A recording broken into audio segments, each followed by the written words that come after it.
Hi there, and welcome to another episode of The InEVitable. This is MotorTrend's podcast where we talk about the future of the automobile. Where are we going and how are we going to get there? We talk about stuff like electric vehicles, also cars that drive themselves. I'm Johnny Lieberman, joined as always by my co-host, Mr. Ed Lowe. Hello. And today we're going to talk about the finances of the electric vehicle because we're joined by a CPA. Yes, so we don't have a celebrity, we don't have an actor or a chef or a car designer. Or a writer. We have John McGuire, who is a tax professional. He's a CPA. He's been in the game for over a decade, despite how young he looks. He is very knowledgeable. We're going to rake him over the coals, ask him about...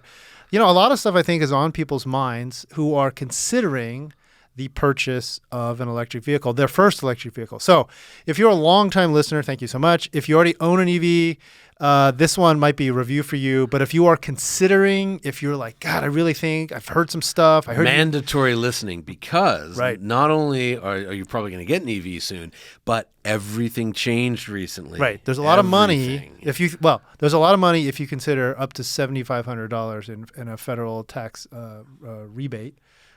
If you consider that a lot of money, that's a lot of money. Yeah. Would you rather have $7,500 or not? Right. We have this gentleman, John, is going to demystify a lot of this. And because I looked, first of all, when I hear CPAs talk, my eyes roll back in my head, which is why I pay my guys so much to do it all for me, so I don't have to think about tax code. But the Inflation Reduction Act, which did pass, the Senate, the Biden House, plan in August, and the president all signed it, and this really does radically change the EV landscape, or at least the buying landscape, because it not only new cars but also used electric vehicles. Right. And what does it mean? Will it affect you? Lots of asterisks, lots of caveats, lots of things. Lots of cutouts, lots of special interests. Let's get John in here and talk about all of it. Welcome, John. Yes. Introduce yourself, sir. I'm John McGuire. I'm a tax CPA. Okay, now why do we have a tax CPA on The InEVitable? The reason is there's an economy. There's when you enter the EV world, things change, and not only where you're not spending your money at gas stations anymore, you're spending them at chargers, but also like buying an EV. Used to be you'd get like a $7,500 credit from the feds that you'd get in your taxes, and that all radically changed recently, right? Correct. So we're going to talk about that. Also, like if you wire your house and if you're your own business and all this stuff. Sure. But you also you just like cut him off. Yeah. Okay. So let's do that again. So John, thank you for thank you for joining. Happy to be here. And good to have you. Good to have you. And look, I got your. It's hard to do the research on somebody with a lower profile. Sure. But for what I have that you sent us, you're CPA. You've been a CPA for 11 years. You're also a tax accountant, and you work out of San Francisco. My practice is in San Francisco. You're a partner at a firm that specializes in tax planning and prep and equity compensation. Correct. So that's a big deal for those of you who don't. So I assume you help a lot of little startups and try to figure out how much. I have a lot of startup clients and then a lot of highly compensated individuals within startups. So C-suite folks who get paid in shares of all different kinds. So what do they do? Do they like, hey, I got your name and I'm up for, I got to negotiate my contract. How do I ask you like, how much cash versus how much of the company I should ask for? Is that basically it? True. So that's kind of a little bit upstream of where I am at. So in terms of when they're negotiating a position, sometimes that will come up. If the client that I have existing is changing jobs, then they might have a question about their new contract and saying, hey, what should I take, cash or shares? Obviously, there's some investment guidance that has to go along with that, not just tax guidance. We don't provide investment guidance, but right. And then also folks that are with a company and they have an opportunity to exercise the shares that they've been granted as part of their compensation, and timing of that, and which shares, various shares have different tax implications. So there's a whole alphabet soup of shares: ISOs, RSUs, right. ESPPs. Okay, now hang on. Before Ed so rudely cut me off, what I was trying to get to was I want to establish, whatever you just said, all those abbreviations, you sound like you are a lawyer who knows the tax code. What's your car dude credentials? Because first of all, this guy showed up with a Lego set for my kid, some kind of toy car for your kid, Ford Bronco, amazing, and I got the Audi S2. I think it's a Quattro S2, which is like gotta love it. I got a Maisto special edition Ford Bronco. This is like the Michel Mouton Volterole, Group B racer. All future guests take note. Bringing gifts to the host is highly encouraged. But I take it you like cars. I do. I'm an enthusiast as well, so that's a big part of it. I find this hard to believe because you live in San Francisco, which is hell for cars. Yeah, which is the worst. This is the worst place. I lived there in the '90s for 2 years, and my car would get broken into once a week. Just because if I parked on a street that some local gang controlled, they break into my car, and I used to smoke, and they dump my ashtray on the passenger seat. That was their move. So wait, hang on. But we'll get into your car credentials. But I want to make sure. You street park your personally owned car? So update on that. We lived in Marin, so across Golden Gate Bridge. So you're great driving. So you're a billionaire. Nice. Yeah, you're a billionaire. We lived there for many years, and then one of the silver linings of COVID is that I realized I could do my job mostly remotely. So nice. I still have my practice in San Francisco. I travel there regularly, but we moved full-time up to Washington State, Bellingham, Washington, which also has great driving roads.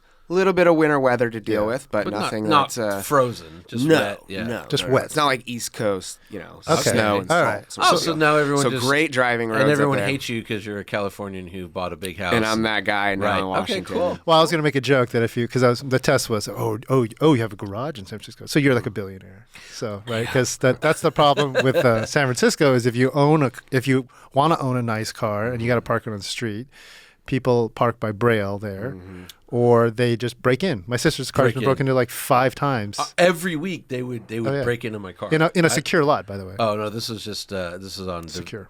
Where did I live? I lived on Steiner and DeViz area. Yeah, one of my clients actually is a contractor, and all he does is it's called add a garage. So a lot of these little Victorians, they shore up the building, gut the basement or little storage area, put a garage in. Costs like $750 to $1 million to do it, but they get it back in value to the house, if you can believe that. I know. So a house can be worth upwards of $750 to $1 million more just by having a small parking space in it. So which is crazy that houses in San Francisco still go for that much. But anyways, the city's changed. So you've had a bunch of cars. You've had a WRX. You currently own a 5-door manual. What year? 2013. Okay. So EJ, it was good. It was a good one. Yeah. I had a 2004 and a 2000. No, I had a 2002 and a 2006. That's awesome. Yeah. So you got a Subaru 5-door WRX 2013, and I also understand you might have a Mustang. I do have a Mustang. The precursor to the Mustang was an M2. I had a BMW M2, loved it, had it for a little over 2 years. Drove around with my great car, super fun, lively engines, 5-speed, 6-speed. It was super, super fun, but not so much for my kids. And so I have 2 boys, and they would sit in the back, and they were like mildly impressed, right? So if you're in the back seat of a car like that with a low roof, like it's really not that entertaining. Rear facing seat, right? At the time they were rear facing, and I had just switched them because they had some car it's a nightmare to get it in and out. So it's kind of a pain. Convertible, Mustang convertible. So that's the best way. Therein lies. I kind of wanted a V8 before. You can't get them anymore, right? Sure. So I've never had one, so I was like, I got to get a V8. Coyote's a good one. So they make a manual, obviously still in the GT Mustang, so I got a convertible. Right. And smart. Is it a sports car? Hardly. But when I look back in the rearview mirror and that engine's under full song, and I look back and my kids are hands up like they're in a roller coaster, it's pretty cool. Yeah. Shifter on it's meh. It's the MT82. It's not good. I wish they made a Tremec in the GT, but you got to go to Mach 1 for that, and make convertible. So I weigh the options. I'd rather have the drop top and the not so good transmission. And the nice thing about a Mustang is it's like when you do cut the roof off it kind of, even though it like handles worse, it kind of makes it better because you get more engine. It's so fun. Yeah. And even just like cruising around 15 miles an hour. Just blah, blah, blah, that's blah, why blah, convertibles rule. Good. Yeah, that's why that's the great thing. I'm out of this conversation. I don't like convertibles, and Mustang's like okay. So Mustang's okay. What's the family car? But imagine if you're 5 years old and you're riding around in something. That's the whole thing. It's not my car. It's theirs. That's what I told my wife. You go. It's their car. I just drive it for them. Very good. Okay, that's funny because No, when are you going to replace it with a Porsche Targa?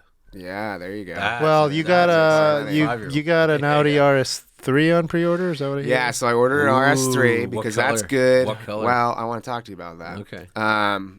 I asked Matt, but he's colorblind, so I couldn't get his advice. The green is cool. Let's put it this way. Yeah. It's green is awesome, but is it cool in a month or 6 months? Or when you sell it. Or when I pull up to drop the kids off in daycare, which I don't really care about what people think, but it's like, oh, what are you trying to say? So I only buy really colorful cars, right?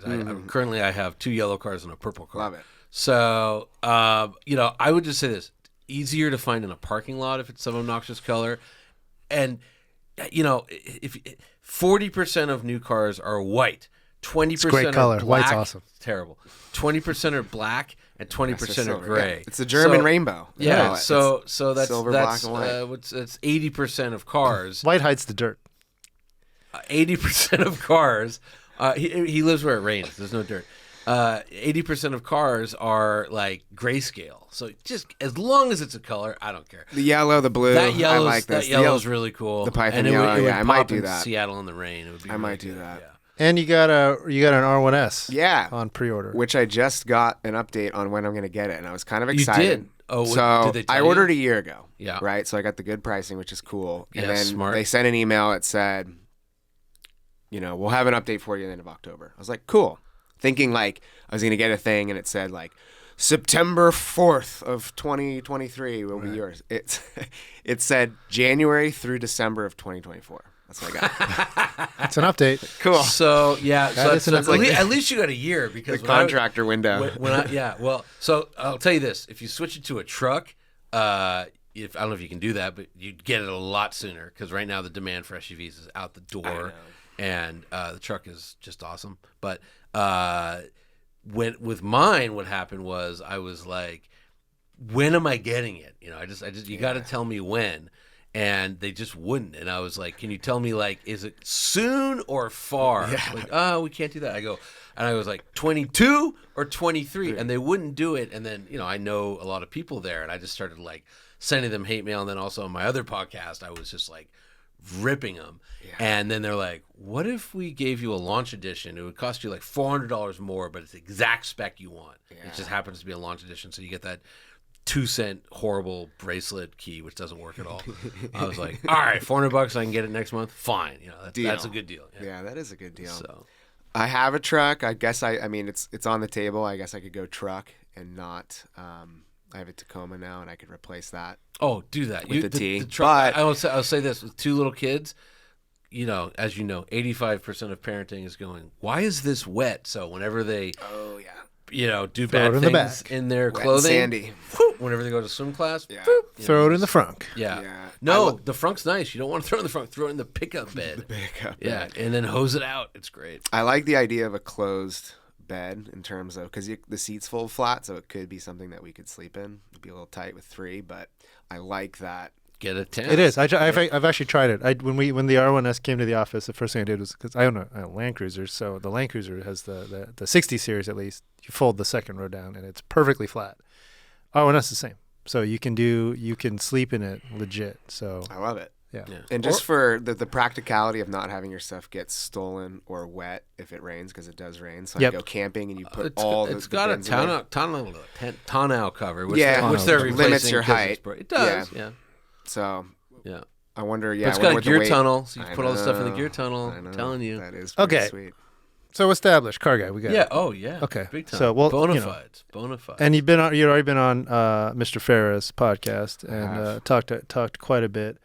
I would love though because I got lots of questions to jump in on basically the mashup of your work life and this passion you have for cars. So just as a starter, you do tax prep, you do equity comp work. How much of your conversations with your clients or even personally is about, hey man, I want to buy an EV, what do I do? Like, is it a lot? Is it growing? Like, you've been in the business for a while now. Less so now, especially since the Teslas don't qualify. Interesting. That's going to change January 1st, but which Teslas will qualify? And when you say don't qualify, you mean there was X number of credits, Tesla and GM and whoever, to Toyota, they sold over 200,000 units. Or whatever. Is that what Correct. it was? So once they hit used up all 200,000 their units, they credits. used up all their credits. Right. And that was, gosh, I think 2.5 years ago. And it phased out. It went from 7,500 to 3,750 Right. and so on down the line. And they kind of phased it out. And Toyota was scheduled to do that this, October 1st. They were going to be phased out for their first phase out. But then this bill got passed in August. So. Right. And what's the bill?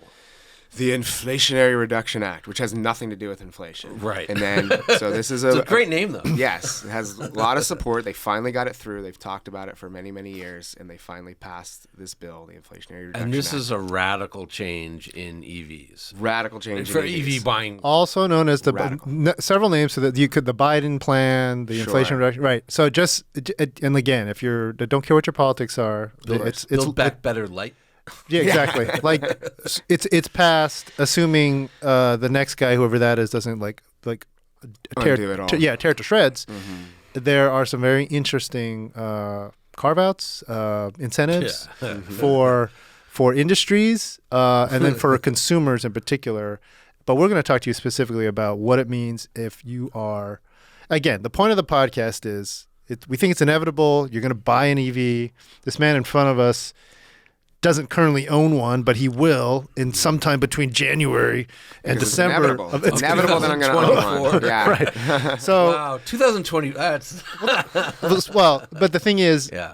if you're listening and you're watching and you are planning on buying an EV, John might be able to help you take some things into consideration, make some smart moves, talk to your own, whatever, local, friendly tax professional. So let's see, what was the law? As far as I know, it was like $7,500 federal tax credit, plus if your state gave you $1,000. That was kind of... Sure.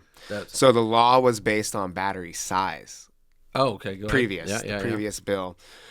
Based on battery size, you had to have 5 kilowatt battery. That got you $2,500 in credit. And then every 5 kilowatts, you got another $417 of credit. And then when did you get the full 7,500? Whatever that math would end up being. So you'd have to have, There's a I think math it was like 50, whatever the 50 kilowatt 50 hour. kilowatt most hours. Most cars Need at least that, qualified for it. Right. And you got it, and there were no income limitations. It had to be 40 because the Chevy Volt was a 40 kilowatt hour pack, and that got the 7,500. I never saw one for a client that wasn't the full 7,500. Yeah. So maybe there was like an older Leaf or something that was like, I don't know, 25 kilowatt or something. Yeah, the first gen Leaf was didn't apply to hybrids? Didn't apply to hybrids. Plug-in hybrids, yes. And the same bill, the same rules. Because a hybrid battery would be like less than a kilowatt. Yeah. Very small batteries. So for folks out there, hybrid being, it has a battery and a petroleum-powered engine. A plug-in hybrid, as the name implies, you have to be able to plug it in to a port. So like RAV4 hybrid, does that qualify? Well, that's a hybrid, but there's a RAV4 Prime, which is a plug-in. Which is why people are scrambling all over the country to scoop those up and pay 60, 70 grand for them. Right. I know. And there was a lot that sold for that. So nuts. It blew my mind. So peak, you were wrapping your head around this thing then very early in your career, right? Mm-hmm. And then people were buying, Model S's as they came out. Yeah. By the way, for those listening, not watching, John looks to be about like 18, 19 years old. He's very young looking. But here's the thing, right? So CPA for 11 years, Model S has been out 10 years, like this year. So basically, the entirety of your career. For the bulk of your career, you've been sort of working with Tesla owners. And San Francisco is a big Tesla market. California leads the nation in EV adoption, and by I think we're something like almost 1 million EVs have been sold in California alone. And the next two states are Texas and Florida, and they are like low 100,000. And that's just because they have huge populations. Yes. Yeah. And of my clients, a lot of them are in tech. A lot of them live in San Francisco. Sure. So I would say, like, of the ones that own cars, if you had that subset, probably 50% of them or more drive a Tesla. Right. And probably not surprising. And there was that trend where, like if you were just wealthy in California, you just bought a Tesla just because it was a new hot bauble, new shiny object. And you kind of showed that you checked the box, like, I care about the environment. Yeah. So, And then a lot of people then got out of that. But of course. I no longer care. Yeah. So that was the old law. So it was based on battery size, no income limitation, and it had that 200,000 unit cap Right. per manufacturer. So GM hit that, Tesla hit that. Right. Toyota and Lexus were on their way, and then everything got changed. And it's interesting, Toyota was getting there with plug-ins, not with full EVs, because they basically have one that's not that great. Yeah. And it hasn't really sold at all. I can't imagine they sold any of those. It's all plug-in, RAV4s, Prius Primes. Prius Prime, RAV4 Prime. And then there's a Lexus plug-in? There has to be. They're starting right now.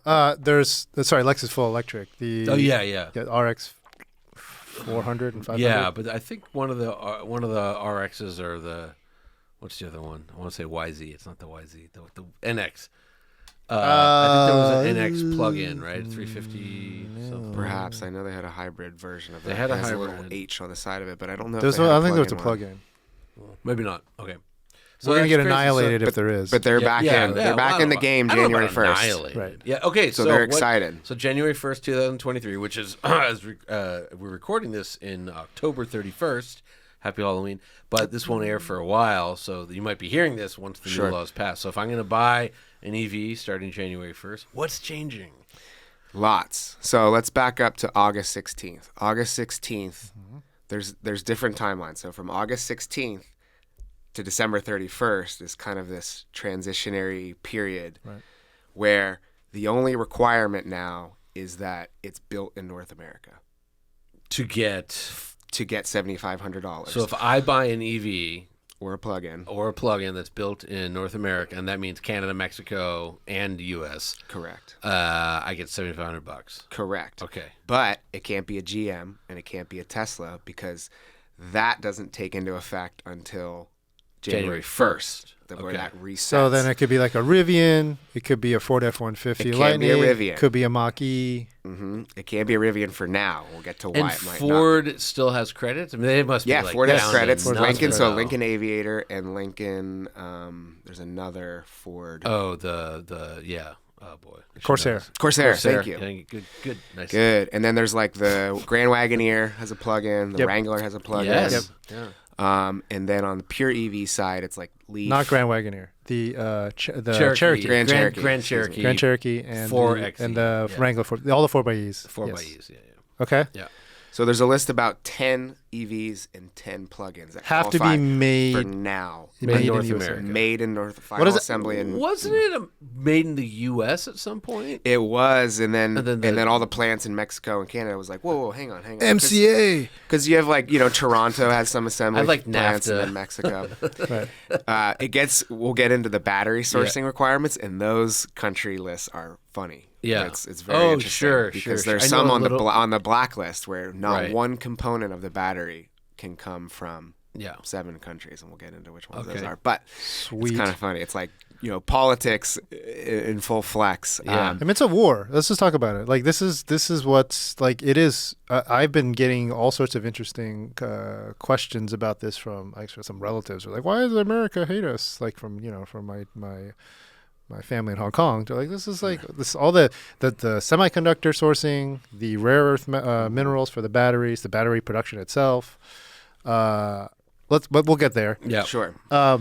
So that's the transitionary period. Okay, August so 16th January to 1st. December 31st was this period where the only requirement is that it has to be made in North America. Right.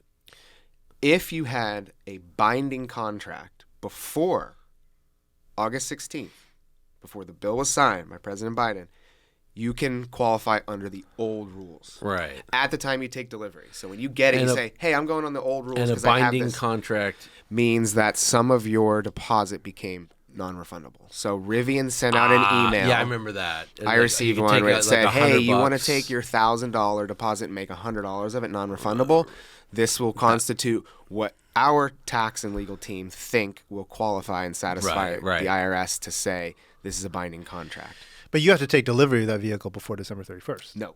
Oh. That's where the binding contract comes in place. Because someone like me, there's no way I'm going to get my Rivian before the end of this year. Well, so I could sign this electronically and say, this is essentially a sale, even though I'm only converting $100 into a recourse part of this contract, and that will satisfy their binding contract. But then the other thing is the January 1st rules. Rivians don't even qualify. They're too expensive. No. He's saying, but in this transitionary period, they he's do. saying they won't afterwards. January, Yes, it's smart if you did it now. That's why everybody that should.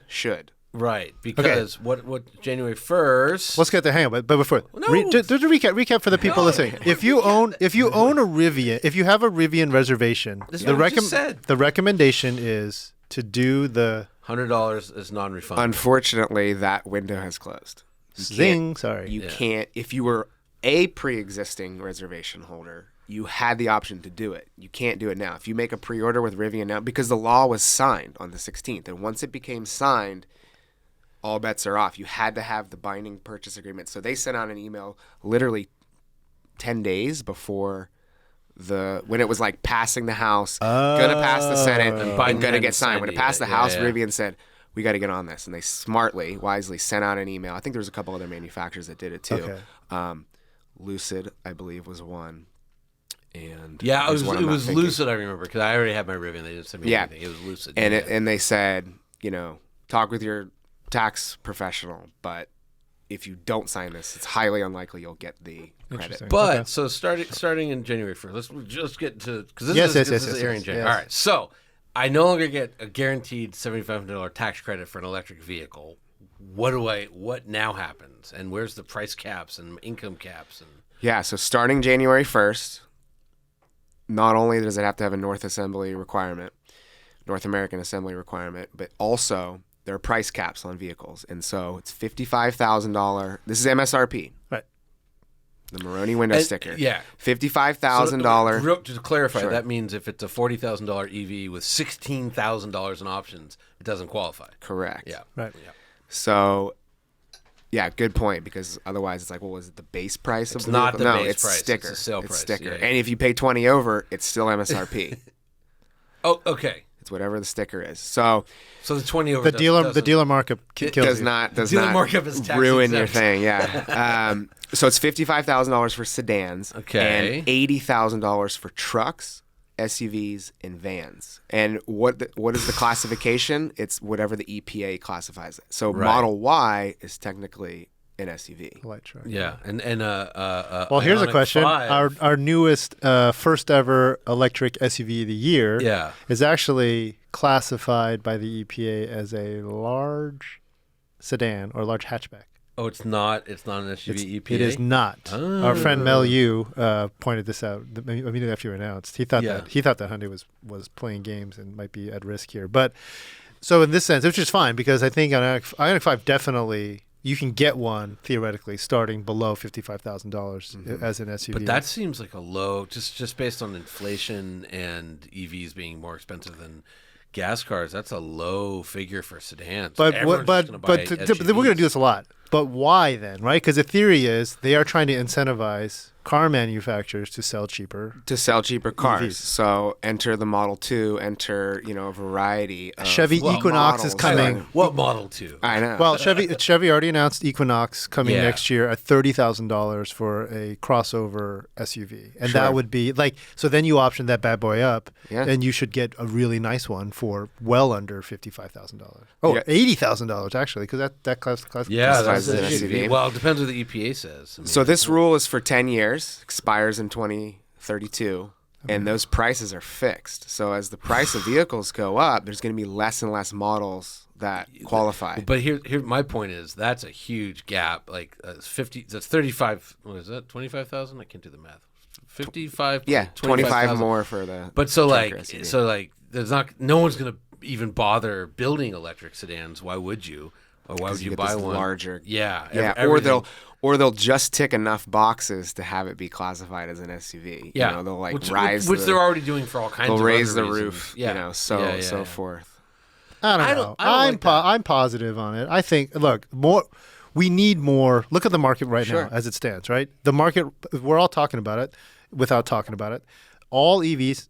And it comes up every time. Like, why do EV car manufacturers hate poor people? They don't make cars. They're not making EVs affordable. So this is a pretty big carrot for a manufacturer to be able to market and sell. Except that I think manufacturers are going to look at that and be like, why would I ever even make sedans?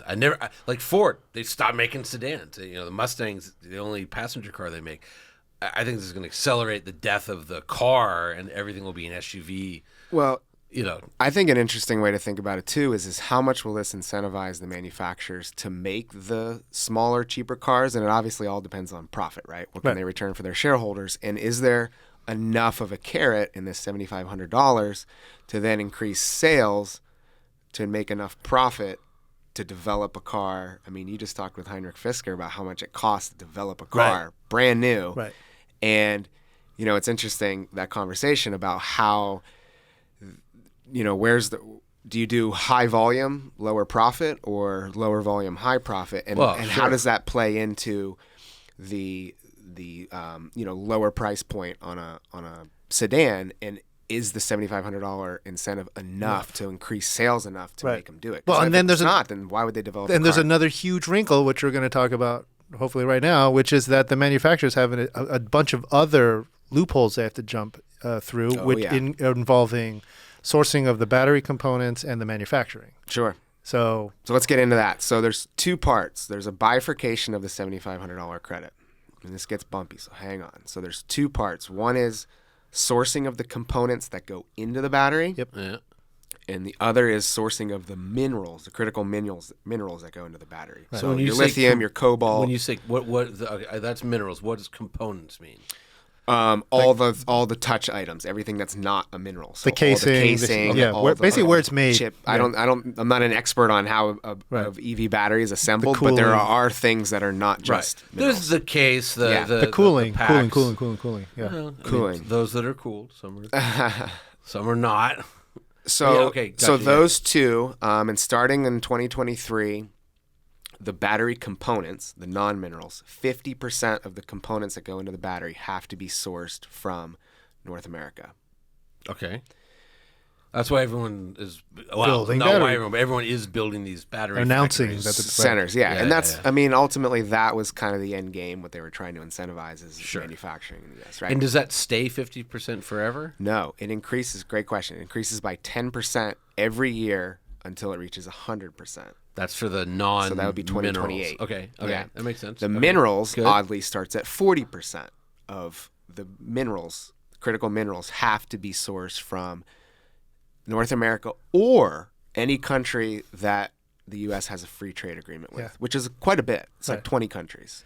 But none of them, most of them don't have rare earth minerals or don't have a major supplier. The biggest supplier is China, who we don't have a free trade agreement with. Exactly. And this is the whole point of this thing is that, which, again, I don't know what your politics are. You can, or people who are listening, like, oh my God, there's all sorts of conspiracy theories. But in general, China is basically our biggest.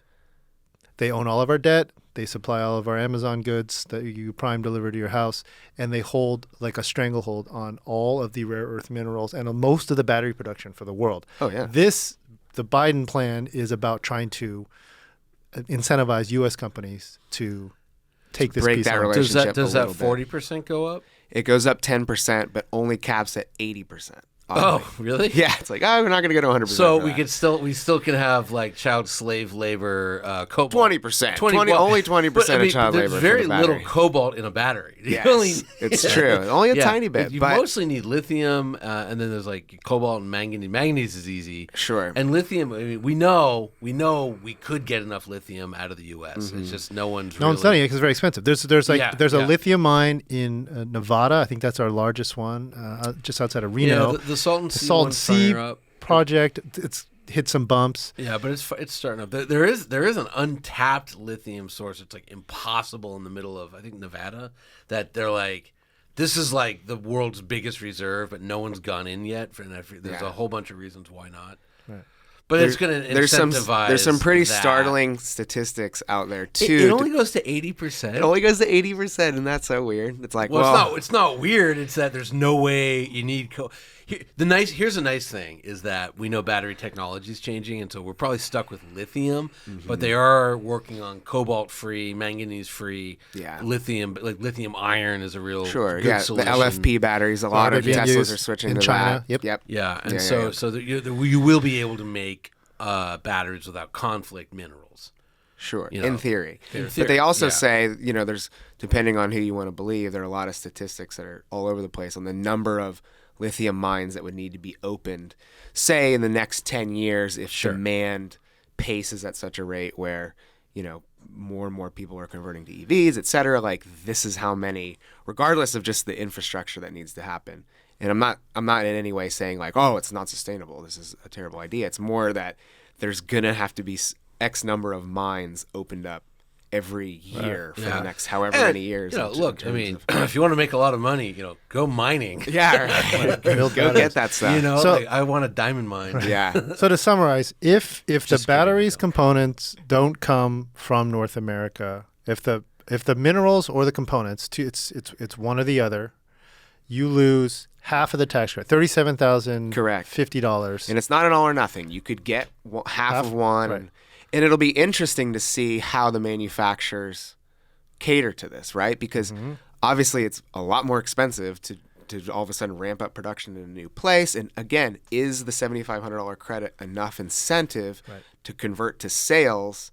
This is all like, there's math involved, obviously, from a marketing perspective of like how many buyers would we get if we preserve this credit versus not, and does that cover the cost of having a new manufacturing facility? But boy, this is a big advantage for like Tennessee let's say Cadillac over BMW because yes, BMW's SUVs are built here, but they're saying a lot of them wouldn't qualify because of that 55,000. Yeah. Well, the Lyric in this right. So is not. Here's what it's actually doing, which I think is kind of hilarious if you think about it. Right. On the one end, this means that should this plan actually work, the cheapest cars, the volume cars, will be like the cleanest, the most conscious woke cars out there. But say woke. Sorry, you'll be spiritually rewarded for buying the cheaper car. Yes. But what it's actually incentivizing is all of these like Cruella DeVille, $100,000, $200,000 EVs. They could just have. Like the batteries and the minerals can come from anywhere because you're never going to hit the requirement anyway. Well, right? except that the idea is the volume will lift everything up because why would you build clean batteries and dirty batteries? In this transitional stage, you're going to have to, right? Sure. We don't have enough lithium in this country for instance. Well, lithium again, while it's Chinese controlled, it's not the dirty. It's not the ethically worst. It's cobalt. Cobalt comes from Congo. Yeah. Congo uses either slave labor or child slave labor. 12-year-old kids. Take your pick. Guess who's been investing in China? In Africa, the entire continent for the last 20 years. Belt and Road, right? Interesting. Okay. Okay. So we covered the new car. We covered the 7,500. There's still a lot more has changed, I assume. So those are the $3,750 two components of the $7,500. So you have battery components, battery minerals. If I can ask a leading question. Sure. So let's say I make $1 million a year and I buy a $54,000 EV. Do I get that credit? And then we're going to get into that. So that's another limitation that starts January 1st. Is you have the $55,000 purchase on the sedan, 80 on trucks, vans, or SUVs. Now there's income caps. $150,000 for a single person, $300,000 for a married couple. This is adjusted gross income, which is what is that? Without boring people, you have your top line gross income. So you have all the money that you earned, realized.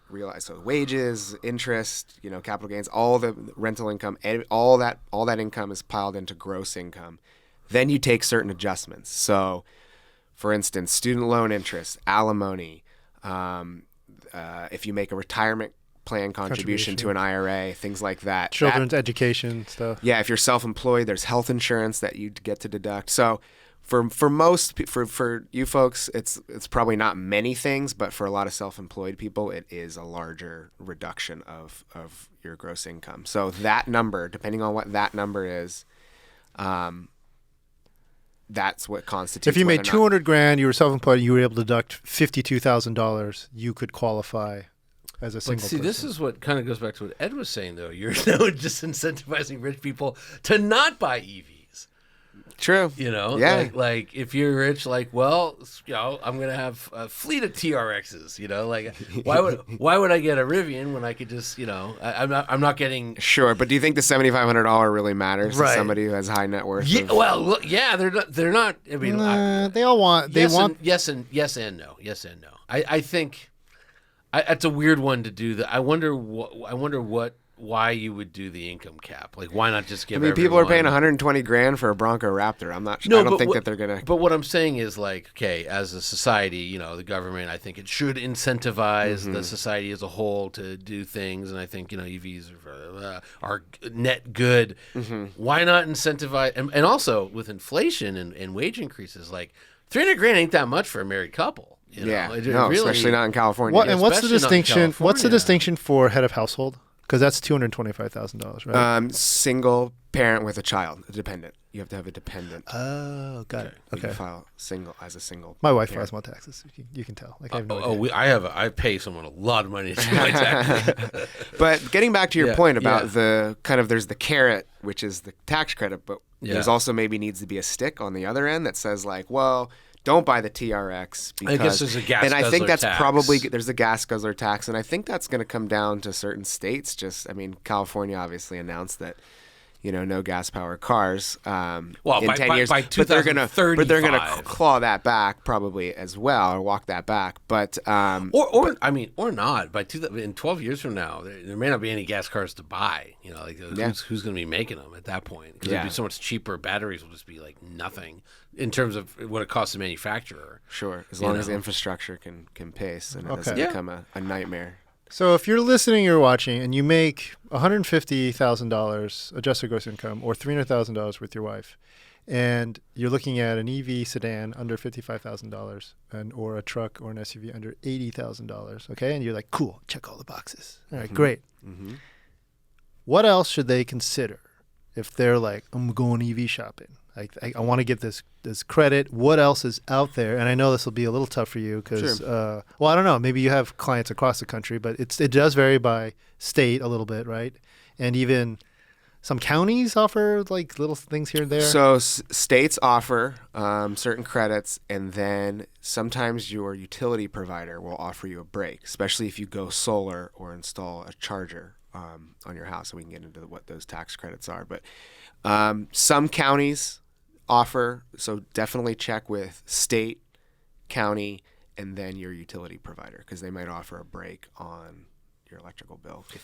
I know PG&E up in the Bay Area was doing that for a while. DWP does that too, yeah. But it's expensive to put in. You really got to get the pen and paper out to figure out whether it's worth it to put in solar where you are, despite whatever credit you might be getting from a utility, right? Or of course. Is this? Well, I guess because I know it's going to be impossible for you to give like sort of actionable information for everybody possible. What would you say is like go Google it, go. Yeah, so every municipality, certainly state, and there should be county municipality website that provides this information. Just type in EV credit and then your county, San Mateo County, LA County, whatever, and then put in what EV credit, search it, and there should be some information on whether they do or they don't, and what kind of hoops you have to jump through to apply for it. Do you have any any great stories of like, I had a client who like we worked together and we got some insane amount of money back? Yeah, and it was mostly because $7,500 is the max, but with the solar component, they were able to get 30%. They have a home office, so they were able to not only get the 30% credit for what they spent on a roof upgrade and the electrical panel and the actual panels themselves, plus all the labor. That was a sizable credit, and then you're able to add that to the cost basis of your house and depreciate it if you have a home office. You have to reduce it by the amount for which you got the credit. So if you spent $100,000 and you got 30 back, you'd only be able to depreciate 70. It's actually 85 because you only have to reduce it by half the credit, which makes no sense. But so we were able to get the EV credit, the solar credit, and then this cost basis on the house, and then he was able to depreciate that amount of the improvement to his house based on the percentage of square footage that he uses for home office. So pretty good. And a wall charger, a Tesla fast charger. Can you talk about installing a charger? That's something I did this year, and I have my tax appointments coming up. Yeah. So, we spent, I don't know, all in counting, because the charger's one, but it's the labor. Exactly. Well, the charger was $700, and then to install. Let's role play it. How much did you spend? Because you put in two, right? Well, so hang on. I had to upgrade my panel. Yeah. So that was $4,500 for the labor, but then the guy punched many holes in my wall. Oops. And because we went from... Well, you went sexy. You routed it inside the walls. You didn't do it like conduit. No, ours was routed inside the wall. Yeah, there you go. We had to get I put conduit in the holes. No, hang on. No, we had to get a much bigger panel. We had to get a physically larger panel because our old panel was from the 80s. You went 100 amp to 200 amp? I think we were already 200, but the box itself was like 18 inches high. Now it's 24 inches high. It's a physically bigger box. Okay. And he had to, and when they pull that out, they have to go into the wall. Mm-hmm. So I had these huge holes. And so to get that done, which is a whole nightmare, but we have a Spanish stucco house, another California issue. But to find someone who can color match Spanish stucco. So that was, so it was $4,500. Then it was like $1,650 to get the wall patch. Then it was like, I think I paid, let's say $1,500 for two pre-wired lines. Yeah. Then when I actually got the charger Rivian, I think I paid them $700 for the charger, and then my guy charged me $650 to install it. So I don't know what that is, but let's say I spent $10,000 on this Odyssey, and that was all. It was all done not for the EVs because our air conditioner died, and to upgrade the air conditioner, which was another. Don't even. All right. So $10,000. But let's say $10,000. It's the lesser of 10% of what you spent. What is? Excuse me, a lesser of 30% of what you spent, or $1,000 in credit. So the max you're going to get is $1,000. Wow. Okay, but I'll get $1,000. So then, but we do work from home. Solar, see, I've not to shoulda, woulda, coulda, but yeah. if you had done that maybe as part of the solar, you could have maybe looped it into the solar thing, and then you get 30% no cap. I did the solar no cap 5 years ago. So solar's. But I have a question. I have solar that generates. I'm making this up, but let's say like 8 kilowatts a day or something like that. Yeah. I have space on my roof to do, let's say 15. If I add more solar panels, can I then write that? Yeah? It's not a one time. So so if you spend more on solar or costs, upgrade the panels. Yeah. Okay. And so everyone listening knows the price of solar. I don't know if you saw this insane New York Times article. The price of solar and wind has plummeted so much faster than people thought that climate scientists who global warming, who were thinking about doomsday scenarios, they thought we'd be at 2 degrees Celsius warmer, and because there's so much solar and wind already online, it was actually only 1.6 degrees. And now there's a lot of people who are saying if we want to get green energy, we need more nuclear reactors. Now solar is so much cheaper that it doesn't even make sense to build nukes just on an economic basis. Just build. And it was something also like California has more planned solar installs than are in the nation already.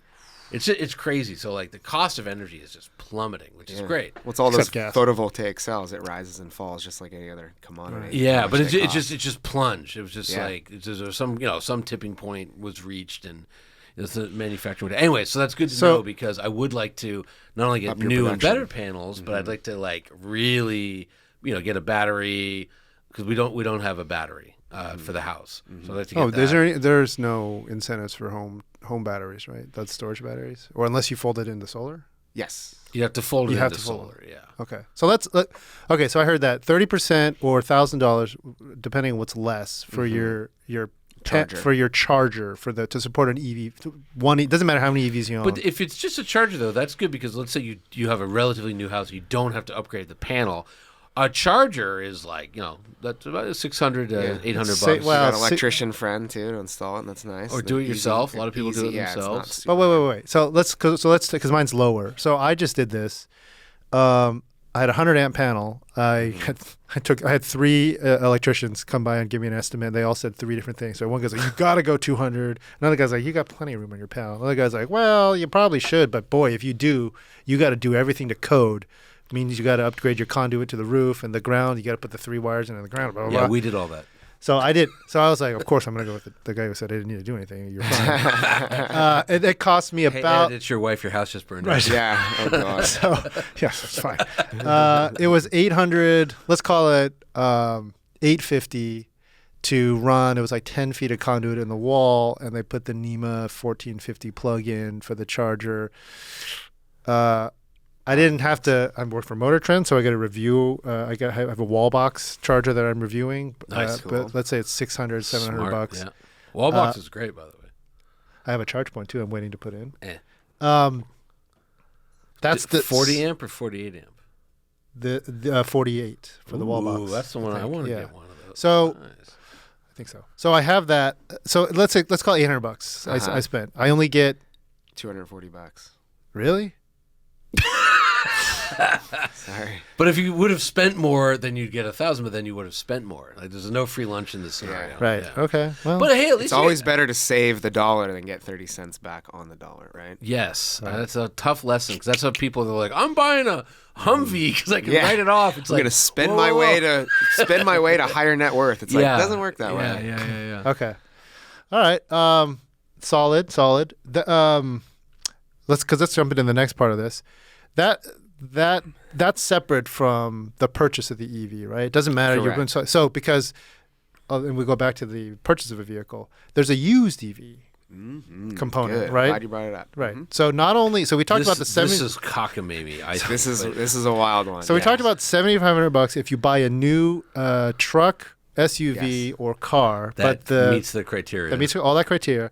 But separately, and this is new, right? They didn't have all previous incentives for buying EVs only apply to new vehicles. But the Biden Inflation Reduction Act actually added a very clever or whatever, especially debatable, if you're a car dealer, carve out for used cars. Which, to be quite honest, as we saw during the pandemic, I mean, it's like 3x the number of new cars. The used cars sales are tremendous. So this is a neat idea. But not only that, the value of used cars is up. Right. Like, oh yeah. You know, it just for now we will see. There's definitely a glut. But just as an outlier, I don't know if Mm-hmm. you heard about this, but like the TRX, we had a long-term TRX as our before the Rivian. That was our truck of the year, and I just wrote the verdict on it. Just went home last week, and $91,000 purchase price. And according to our partner IntelliChoice, it's worth $90,000. So you drove it for a year, it cost you $1,000. However, and that's the low end. IntelliChoice is going to like. I'm sure some used dealer is going to like. But here's the other part, which this is why it's all inevitable. So 27,488 miles, 27,488, $24,839 in gasoline. It's brutal. He's showing me that I got 9 miles, and that's good. 10.8 miles a gallon.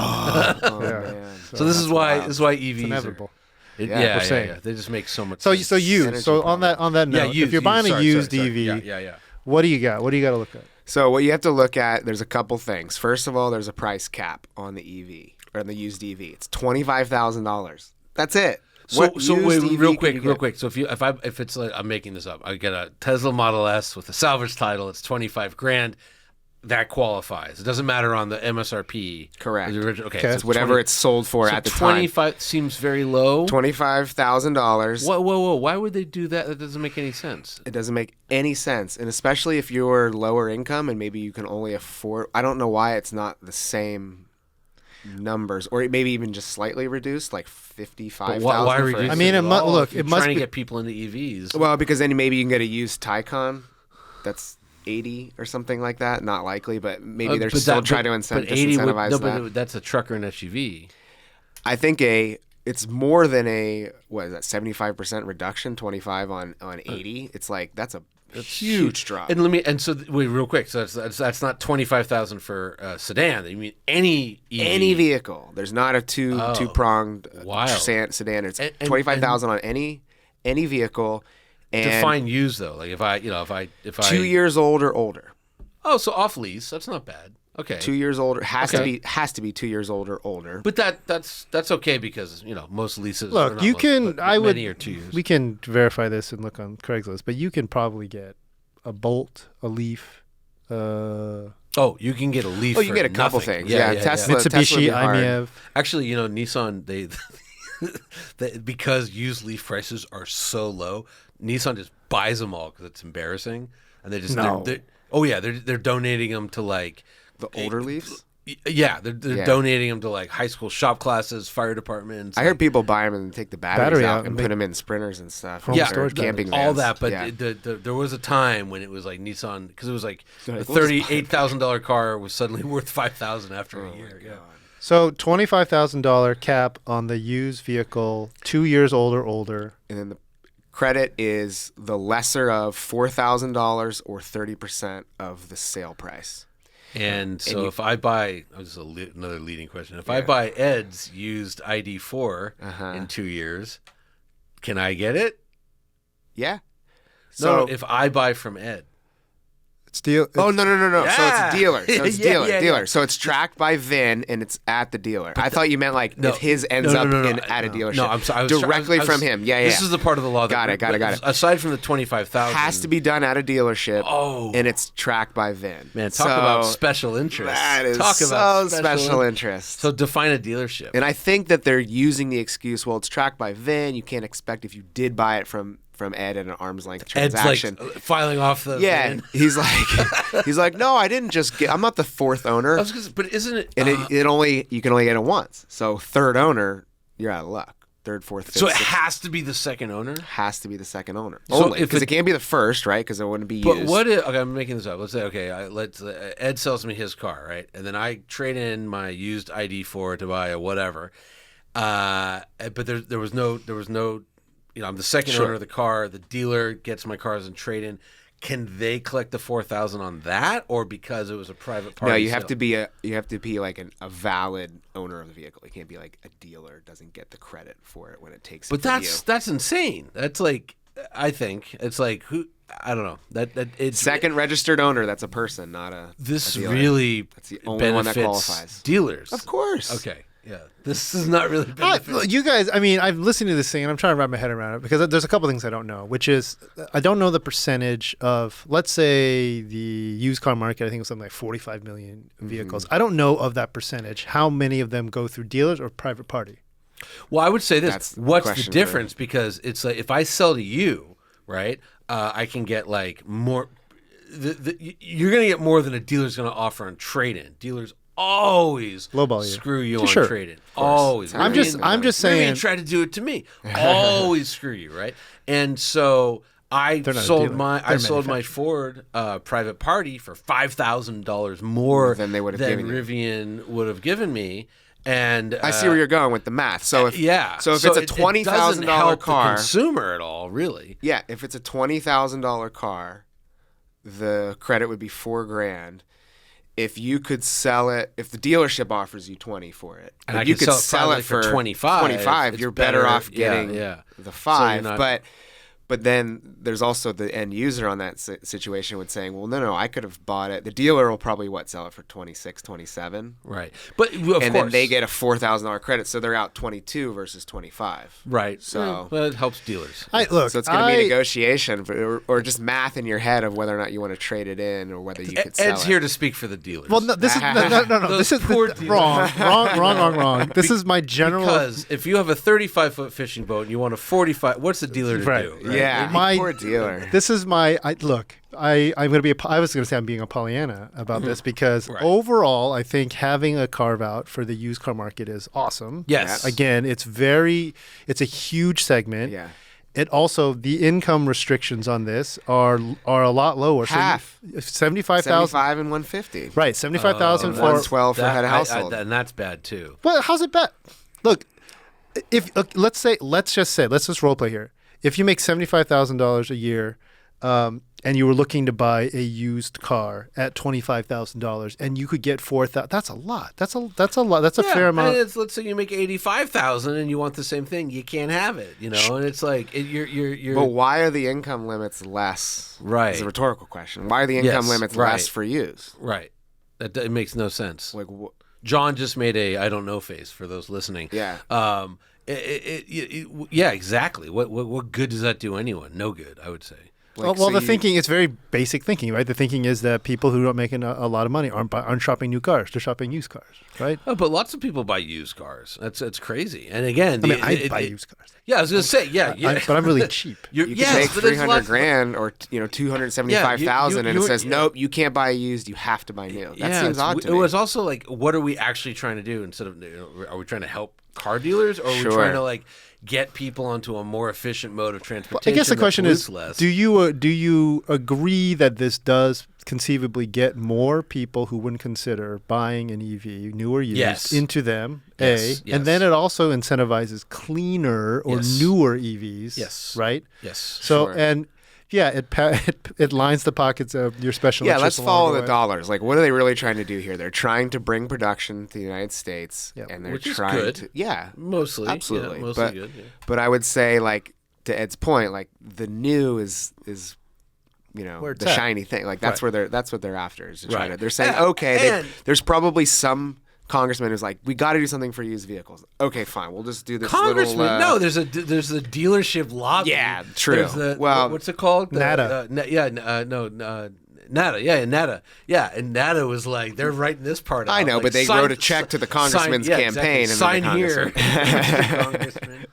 Well, then if you really wanted, we could do the exercise, right? Think about all the states. Then that probably all the people that did it. It would have been the congressmen the congressmen and women, and the senators from Michigan, from Georgia, from California. And just so everyone listening is Texas. Totally clear. Remember, you have car makers and dealers, and they don't like each other, and they're very separate things. Oh, yes. And they both have their own lobbying groups, and one got the new car, one got the used car. Yeah. Well, so here's the other thing is that the new car obviously has to be purchased at a dealership, but starting in 2024, 2023, they couldn't get it done in time. But starting in 2024, the $7,500 credit will happen at point of sale. So in other words, if you buy a loose... hang on. Before you get what if you don't have a dealership? What if it's like Lucid, Rivian, Tesla, point of sale, where there's no dealership? Online. Okay. They're one and the same. The manufacturer and the dealer is one and the same. So it would be point of sale as long as the manufacturer opts in. There's some manufacturers may not opt in to do at point of sale, and they might say that's for you. It's not mandatory that it's done at point of sale, but it likely will be, because that's like hey, you can knock $7,500 off this today and walk out the door. And so the way it has been is if the former $7,500 tax credit was, you buy the car, you pay full price, and then when you do your taxes, you have a federal credit for $7,500. There's a form that you complete with the VIN and the battery size. This means I walk into the dealership and the price is $50,000. I can write them a check for $42,500 that day. Correct. So you finance less. That's great. Now, here's where it gets a little sticky. Uh-oh. The credit was and now is non-refundable. Meaning, what does that mean? I don't know. So it means that if you don't have enough tax liability, then you don't get the full benefit, right? So if you make $40,000 a year, let's say you're on passive income, you're retired, whatever, right, so you only have so much, or you happen to like put solar on your house that year also, and so your tax liability is zero for that year. You don't get anything. But at the point of sale, you would still get it? Well, the dealership's not looking at your tax burden, are they? This is yet to be determined. So that's wild. Don't underestimate right dude at the dealership who's like, oh yeah, you'll qualify. And so we got that a lot, especially in the early days where they would come to us. Clients would come and be like, well, the sales guy said that I qualified for this. The sales guy said a lot of things. It's a hybrid. It's a hybrid. You listen to the show? You didn't. I didn't get an email from you. I didn't say that. So, and again, I'm not trying to create this narrative that sales guys are car sales guys are going to intentionally try to create mislead that you. narrative. But I will create. But I mean, come on. If this is going to be if the enforcement of the what's it going to take to get you in this car? Well, because they'll have to do income verification if it's at point of sale. They'll definitely have to do the $300,000. They won't know your tax burden. So then the point of sale thing won't work. Do you see what I'm saying? Yeah. So you're saying that it hasn't activated yet, and then it may never because they're going to find out in 2024 it's supposed to click on. Okay. Now, again, whether or not dealers opt in will depend on how much of a headache this is for them. Because if they're like, hold on, we have to get 2 years of tax returns and forget that and make a determination on what their adjusted gross income, because it's also modified adjusted gross income, by the way, which there's 3 things that get added back. If you have foreign earned income exclusion, if you have income from American Samoa and Guam, or if you have income from Puerto Rico, those get added back in. So again, you're going to have somebody with a pretty good understanding of tax code to say, okay, your car's not $50,000, it's $42,500. And, this all sounds insane to me, right? Because who's going to enforce this, right? Because we look at I just go back to the PPP loans. Apparently, cash grab, nobody's going to jail for it. Why didn't I get a loan? Right, why didn't I get a loan? Nobody's going to jail for that. I have my own business. I could have got a loan, but I was like, well, all your employees, Johnny, hate you that you didn't get the. My wife, my wife's an employee. She's a secretary. Yeah, So are they going to do this income verification? And then more complex than that is whether or not they have enough tax burden to get it. So what would probably happen is if a dealer opts in to say, we'll take the credits and we'll pass them out at point of sale. You buy a $50,000 car, it's actually only $42,500. And then what will likely happen is that the buyer will have to reconcile on their return and saying, hey, I got this credit. They'll probably get some government form. It'll be like a 1099 or something from the IRS that says, yeah, you got the $7,500, just like everybody got the little letter that said you got an advanced child tax credit, or you got the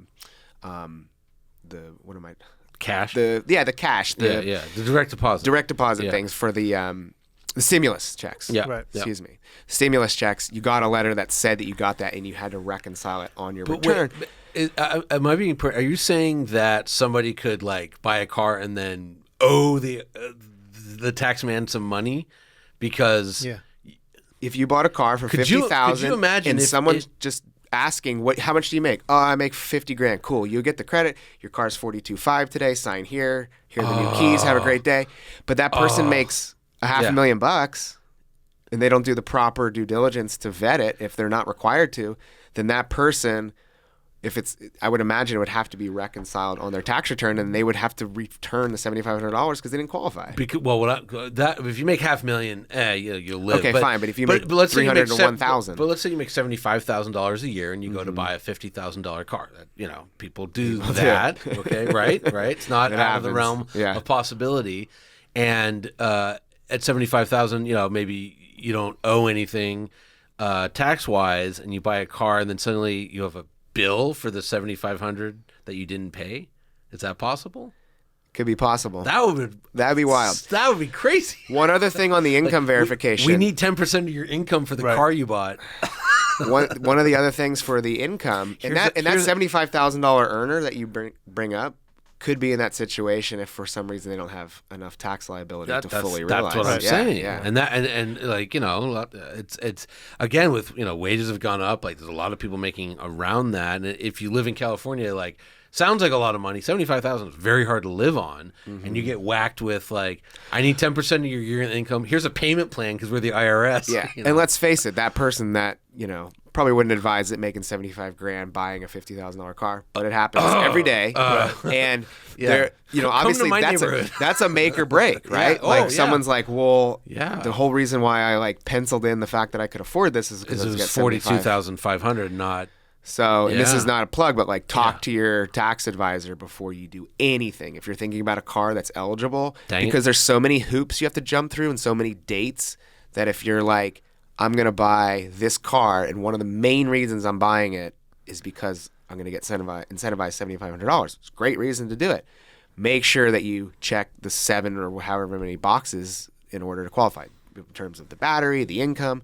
One other thing on the income before I forget.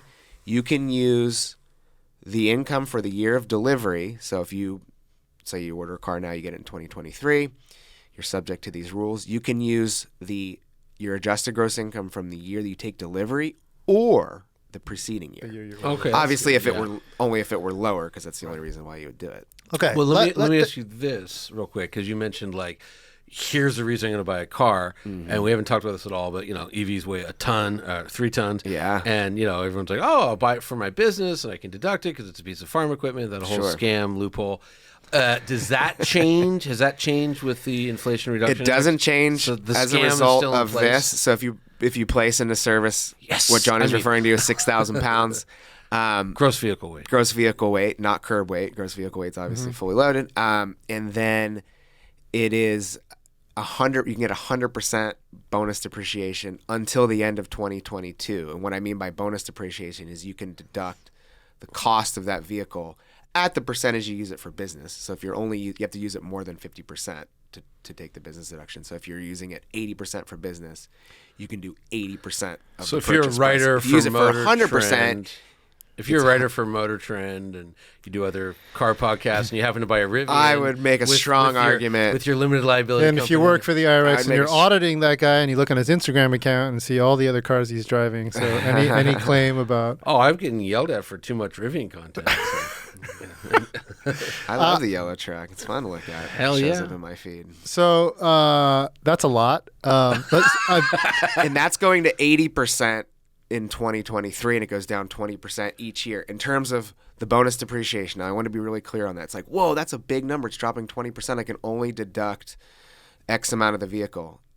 Hang on. It's what you can deduct in any given year. You'll always get the value of the car at the business percentage you use it for. You'll always get the deduction for that. It just might take longer.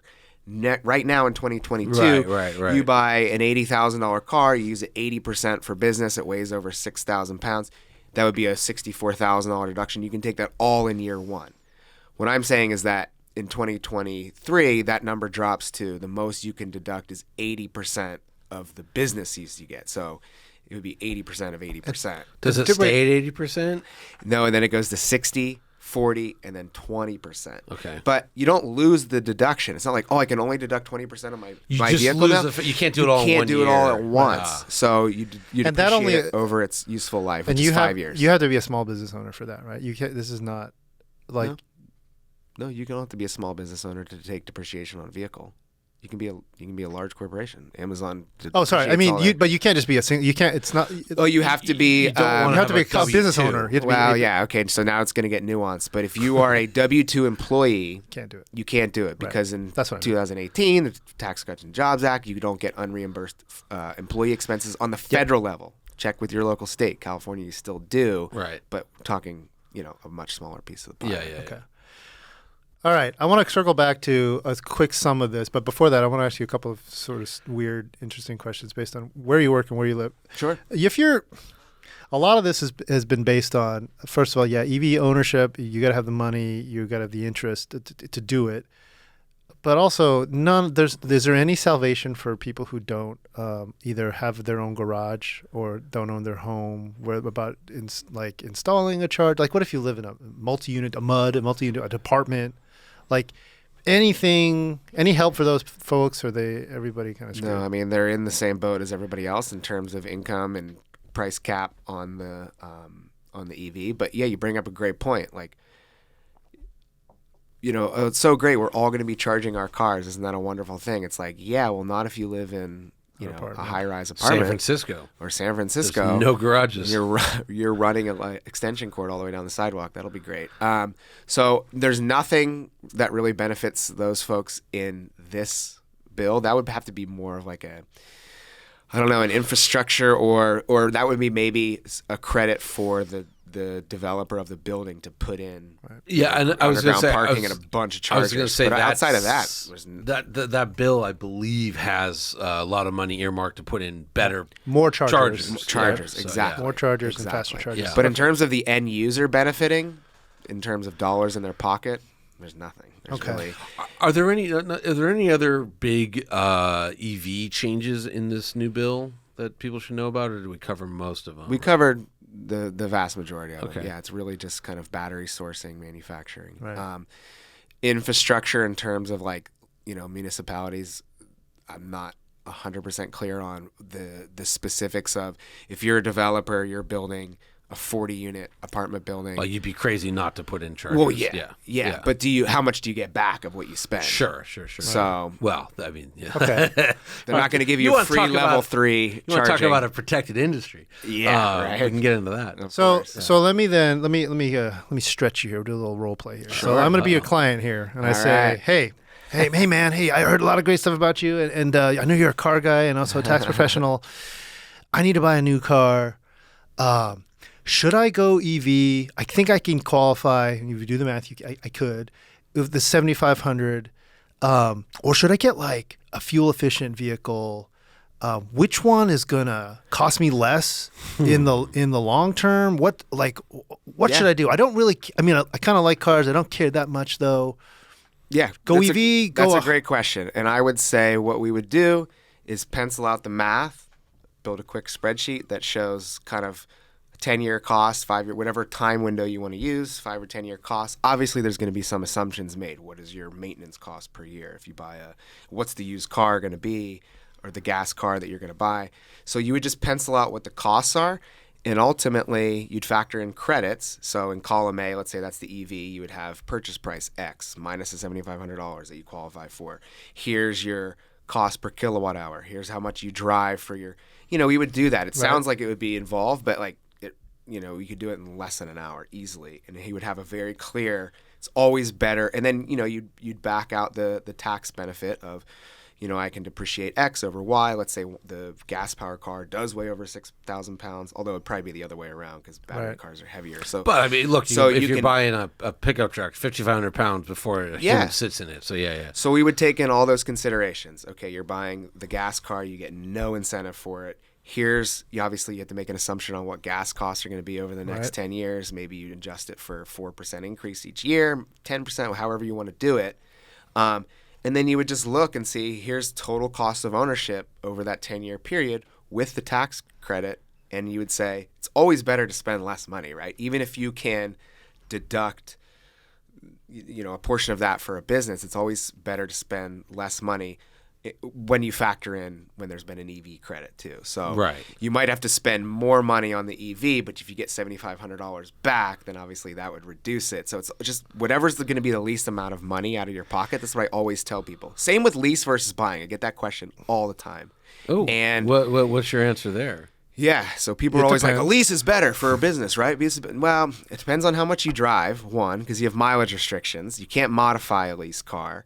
And again, ultimately, it's about what you're spending the least amount of money on. So if you buy a leased vehicle and it's, the depreciation hit would be greater if you bought it and you hold it for 2 years, it's better to lease. But if you get a lease and you have like a bunch due at signing and a bunch every month and you have these mileage restrictions, it's better to spend the least amount of money. But if you have good credit and you can get a lease for $0 down, I'm very good at the most I've ever leased a car that I ever put down was $19.78.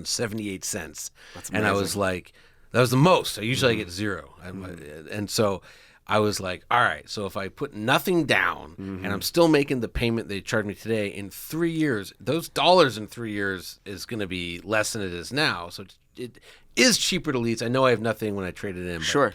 You would just have to. A good theory, or am I crazy? You would add up all your lease payments. Yeah. Plus what's due at signing. Nothing. That would be a number. $0. And then on the buy side, you would add up all your payments if you financed it, or it would just be the cash price that you paid minus what you're able to recoup later, and you just compare those two numbers. Right. That's what I did. I felt. And see, a lot of them, you look at the lease and you're like, damn, that's a big number because I was paying $1,000 a month for the lease. I had to put $7,500 down. Whereas if I had just bought the car, especially with cash, if you finance it, obviously there's going to be an interest cost as well. But you're like, it only cost me $25,000 in the depreciation hit over 3 years. And these payments, I spent $36,000 in payments plus that's a very hypothetical situation. Yeah. But that's the way to think of it. It's always about spending the least amount of money. Well, I wanted to make or this. Is it? Because then you get a car you like. You happily spend the money. I wanted to make this real for you because we get this question a lot. So based on what you just said, which is very smart, build a spreadsheet, line it all up, the EV car versus the ICE car, the kilowatt hour at home, how much you're going to drive, the gas, all that stuff. Great.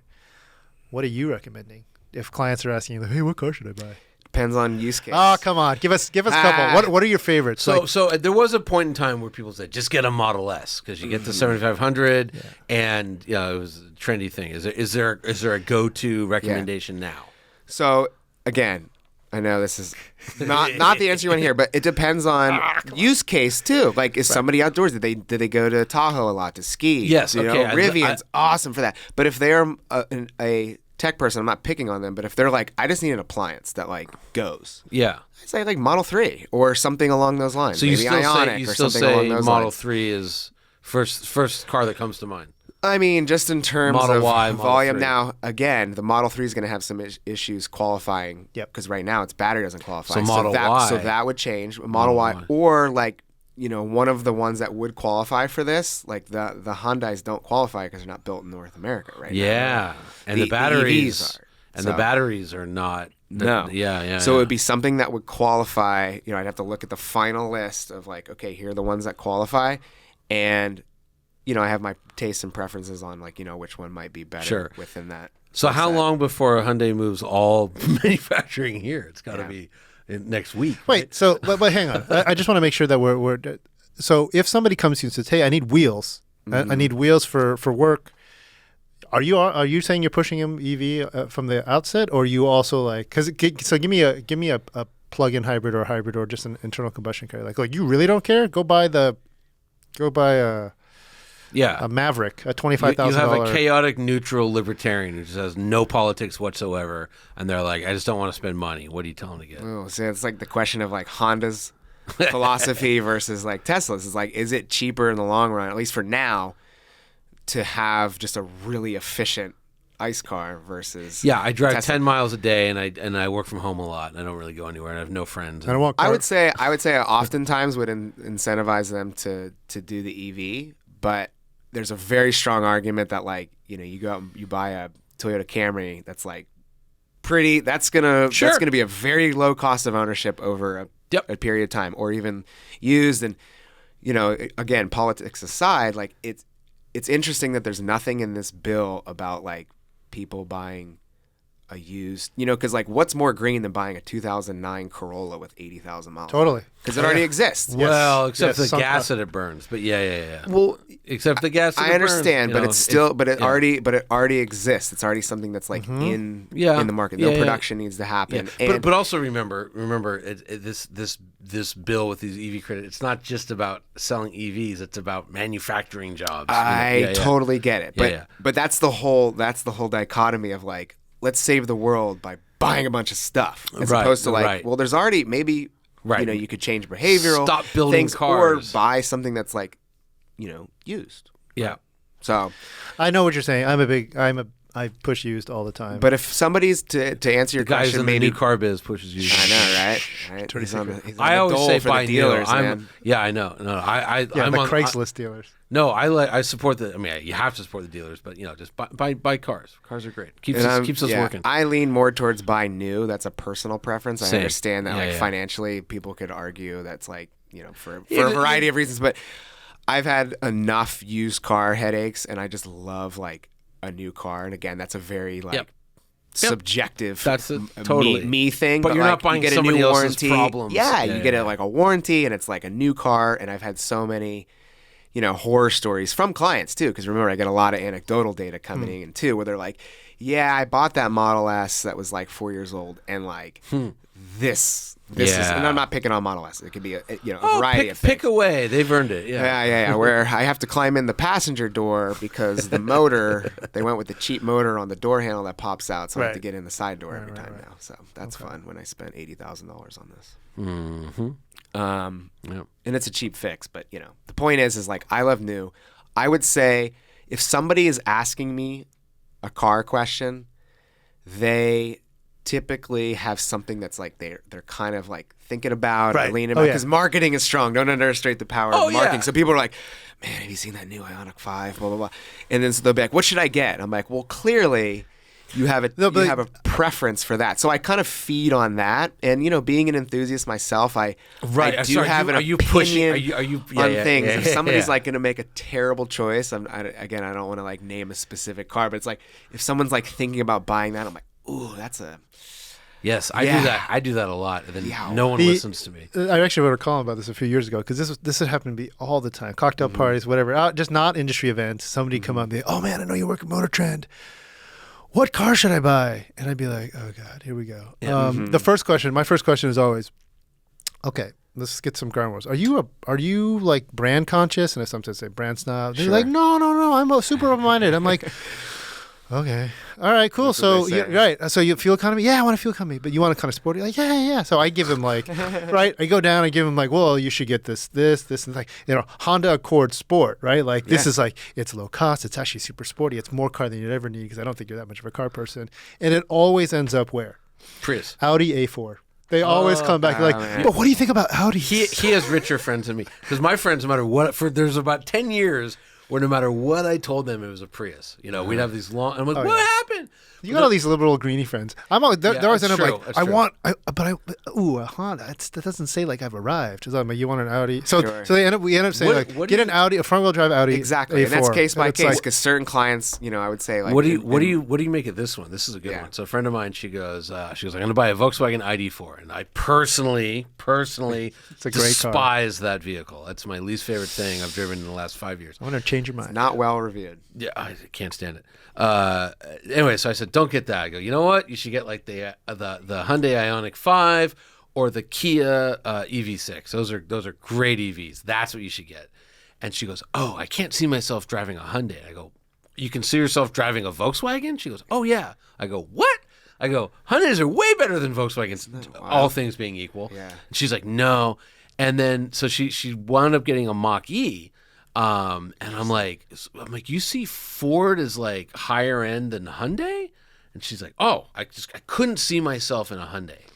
That's brand perception. And I'm like, that to me, but again, she's, you know, this is our old boss mentor, Angus McKenzie, you know, you got to build great cars for 10 years, and then it takes 10 years for your rep to catch up. Sure. That's what happened to Audi. And Audi was a basket case company in the 80s. And you have a much harder battle when you start down market and try to go up market. Yeah, Kia, like Kia was like college students. Versus like, you know, obviously if you're Tesla and you release the Model S and then work down from there, you have an easier go of it. You're swimming downstream as opposed to swimming upstream with a Kia because, you know, obviously the perception of Kia, although they're doing great job in the last 5-10 years to change that. I mean, Telluride, like I see lots of Tellurides all over the Bay Area. If you look at like just again back to anecdotally, if I do a lot of where I post like here's a picture of a new car that just came out.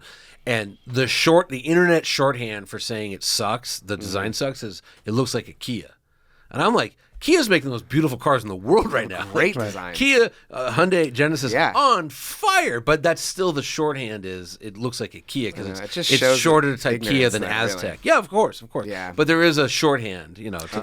Hence the new cocktail conversation jujitsu that I do, which is, what car should I buy, Ed? I say, well, what are you driving right now? Say, oh, I'm driving this. That's a great car. Oh my God, just keep it. And then, there's the bar. I'm going to get a drink. Yeah, right. It sounds like you're really happy. Mine is, I tell everybody 911. No matter what they want, they're like a 911. They're like, I got 2 kids. I'm like, got 2 back seats. You know, it's like. Are you still high on the Camaro? I know it's going away, but are you even in the used market? I mean, like an SS for performance. You know cars? How you said. And I want to talk about performance EV cars and the lack of them right now too. So you know how you said, I bought a Mustang, it's not a sports car? Camaro's a sports car. For sure. It's a sports car. And there's not a lot of cheap sports cars out there. There's not a lot of cheap V8 sports cars with a manual. And the Camaro SS1LE was never a lot of money. The performance variants of Mustangs are sports cars. The Shelby ones. The Shelby ones, absolutely. The Shelby one. But he's saying like the $40,000. Here's the thing: a Shelby is, you know, for the GT350 is $65,000 about the average price. The SS1LE, which we have the numbers right, is within like 0.2 of a second around Laguna Seca, is quicker in a straight line, is better on the figure 8, blah blah blah. is 47,000. So it's just is a huge if you value. if you could get it. You could get it. You could get it all day at 47. That's pre-pandemic tuck. It's well, probably. I haven't really paid attention. Well, and they're going away. So right. Eventually going away, yeah. But I mean, the SS1LE, it's just like, wow, that V8 rules. That that's a great shifter, and again, that platform is just so superlative. The Alpha platform is so good, lighter than a Mustang. Yes, it's tighter than a Mustang. It's a smaller vehicle, and the back seat. It's harder to see out. They now look a little bit. The new Mustang and the Camaro now, they look like you curve up the nose, they all look the same. Well, the new Mustang looks just like the Camaro. That was yeah. But I'm still big on. Now that said, they just made it so bad looking that it's like, whoo, because it was so good looking. You're talking about the Camaro. The Camaro, that refresh. Well, remember they did a refresh and then I know. Then they had the emergency refresh. Yeah. That's why the ZL1, you still get the old grill. ZL1's great, because you needed they didn't change the ZL1. You want to spend the money. Yeah, and then the gas on the ZL1 that's the 11 mile per hour gallon vehicle. So there's a bunch. It's been awesome having you in. Should we talk real quick, though, performance EVs? Oh, yeah. Okay. Because you have some knowledge about a certain Kia EV6 GT. Oh, yeah. The one. Yeah, the EV6 GT. Look, this is the theory I'm pushing. All EVs they're going to be quick. Like, literally, I'm driving, I think one of the slowest ones out there, which is right now I'm driving the ID4. So slow. But EVs are like commoditizing performance. So straight line speed, they're all super fast. I think we just except for the ID4. Jim Farley posted how oh my god, the F-150 gets faster than our stated 4 seconds to 60. It's we tested at 3.8. That's like a 6,000 pound pickup truck. Like nobody needs a truck that's going to go that fast. Rivian's quicker. Rivian's fast. Yeah, yes, and it should be because it's got 9 million pound-feet of torque. Right. Well, second 3.2 on the off-road tires.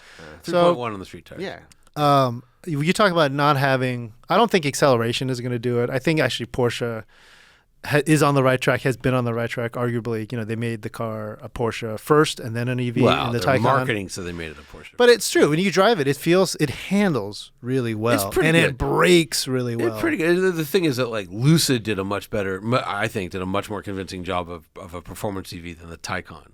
And they're a brand new company. It's like, okay. But anyways, the long and the short of it is EV6 is really fast. It's a baby Taycan. EV6 GT. EV6 GT. I think it's a GT, and they have GT line. It's all very confusing because they all look exactly the same except for the wheels and the seats. And there's going to be an Ioniq 5N, which will be exactly the same thing. Right. Yeah. But I've heard, I still haven't driven it, but I've heard nothing but superlative things about the EV6 GT from a handling point of view. Yeah, look. The thing I think that we will... It's kind of hatchy. It's kind of cool. Does it drive well? It does. But we won't see the shocking thing, and it was the point I was trying to make with the Porsche, the Taycan, is they keep saying this, right? The breakthrough will be lightness. EVs are always going to be heavy, and no matter what you do, no manufacturer has been able to deliver that sensation yet, because it's really hard to fake less weight when these things all have batteries in the floors. They all have that. It corners like it's on rails. It's like the batteries in the floor. I mean, I just drove the Audi e-tron Sportback, and I was shocked at how it could attack a canyon road. It has no range at all. That's the car's Achilles heel. And again, it wasn't the best driven Porsche 911 GT3 ever, but there was a dude in a 911 GT3 behind me trying to shoot a video of himself. And in the video, it's just me in front of him, outrunning him constantly, except for on the straightaways. Kill him a shot. And then to his credit, he posted, look at this Audi outrunning me, And I was like, wow, it actually handled well. And again, it is the inherent. I'm saying, wake me when we have the Miata of EVs. I was just gonna say, I look forward to the day when there is a Fiesta ST size vehicle, sub 3,000 pounds. I know it's with batteries, but it could change. It's batteries and crash. So you got to remember, crash is really also adding weight. But because batteries, look, I'll let you know a secret. They're going to get lighter. This is a young technology. They're going to have. It's inevitable. They're going to have solid state. They're going to have solid state batteries that weigh nothing, that have a huge range. crash is going to be. But imagine a Fiesta ST with a motor at each wheel that weighs sub 3,000 pounds. I don't care what range it gets. It can get 150 miles range. I don't care. That thing would be so fun. I think you're going to find, and I think this is something we have to get into because we're going to be talking to a few of these folks, is the resto mod space is likely going to get there first. They're already there. People are putting, like with Connolly. Michael Connolly. They're putting in a Z-Electric drivetrain and a 356 Porsche. So it'll be like 150, 200 miles range in a body that weighs nothing because there's no crash. Sure. And that's that experience. But from a new car manufacturer, I am waiting for that Miata-like moment where it doesn't have to be 0 to 60 under 4 seconds. I don't care. But I want it to feel fast. You know who's kind of on track to get there if that the new C-Class is what we think it is Mercedes with that. The new C-Class is, remember that super high, that 600-mile, I can't remember the name of it. It has a weird name. EQXX. Yes, EQXX. Terrible name. But that's the next C-Class, supposedly. And supposedly it got there by lightness. Sure. There's no revolutionary battery tech. Yeah. I'll see. Wait till we drive it. But we got the high sign several times already. Yeah, having a good time. We will have John back, though, because this was awesome. We'll have him back in 2024 when we figure out how this is going to work. How this is all work. Well, wasn't that a big flaming dumpster fire in terms of the implications or the enactment of the credit? In preparation for that, if you're watching us on YouTube, please put any questions that you might have about, like, how do I buy one? Anything we might have missed. Oh, and John can answer them on YouTube. Yeah, and we'll answer.